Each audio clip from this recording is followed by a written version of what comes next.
Right, apologies for not being there. Issues with the trains. Love British Rail. Right, okay, so hopefully Time's given you out all one of these textbooks. I'll put the electronic copy on Blackboard also, but I can't stress enough for you to not lose your workbooks. This is going to be the evidence for all the criteria for your Sports Leaders Award, which are going to be completed over the next 2 weeks. So you've got a mixture of practical and theory sessions um, to be delivered to you over the next 2 weeks.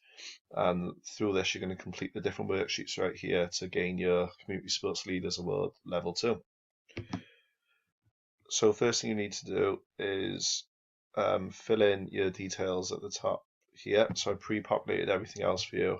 You just need to put your learner name in. You haven't got learner numbers as of yet, but once you've got them, I'll let you know what your learner number is. So the first sheet that you're doing with Tyne is 1.1, and it's only 2 pieces of A4, and that's looking at the values, the qualities, and the skills of a sports leader. Now, these are all slightly different. So first of all, you got values here, and you got to describe them as sports leadership settings. So as a sports leader, you're like a coach, and you're looking at more. It's more like a Team BC activator role, really, rather than a coach. So you do want to develop skills, but it's more about participation, getting people involved in sport. So here are some values, and can you describe them in a sports leadership setting? So a positive attitude may be, say you turn up to a venue and I don't know, you can only use half the sports hall now because there's been a leak in the other half. You maintain that positive attitude because when you're coaching or leading children, they can really vibe off of your attitude. So if you remain positive, they tend to remain positive. So that's an example of a positive attitude. Or maybe if someone's not learning a skill as quickly as you would like, it's just remaining positive and encouraging them.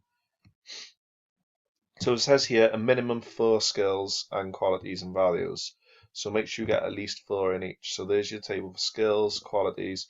The values, just take values from at the top. So get 4 values from this previous table we were just looking at. Don't make it harder for yourself, so just pick 4 there. Once you've done your skills and your qualities as well, you've got to talk about the positive outcome of having or portraying this skill and the negative for not having that skill. Now, the main difference between a skill and a quality is a quality tends to be something you're born with. It's like a trait, whereas a skill can be learned. So skills, things like your leadership skills, like your autocratic, democratic, being able to utilize a variety of leadership skills, that is a skill in itself. So a positive for having a variety of leadership skills are you can change leadership style for different children or different participants, which works really well because different people respond to different sessions.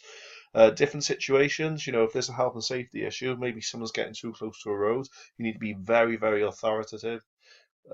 Therefore, very, very positive because you're protecting the children. Negative of not being able to change your leadership skills as your sessions won't go as well.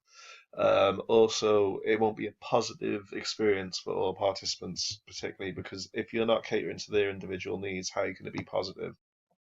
Going down to qualities, an example of a quality is like being a good listener. So that's a natural trait of yours, and the positive of being a good listener is you're looking after these children. It's up to you. You have a duty of care.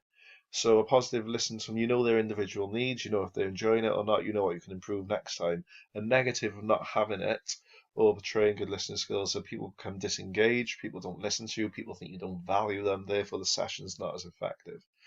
Once you complete every page, please ensure that you get assigned by your assessor at the bottom, and you also put your learner name at the bottom as well.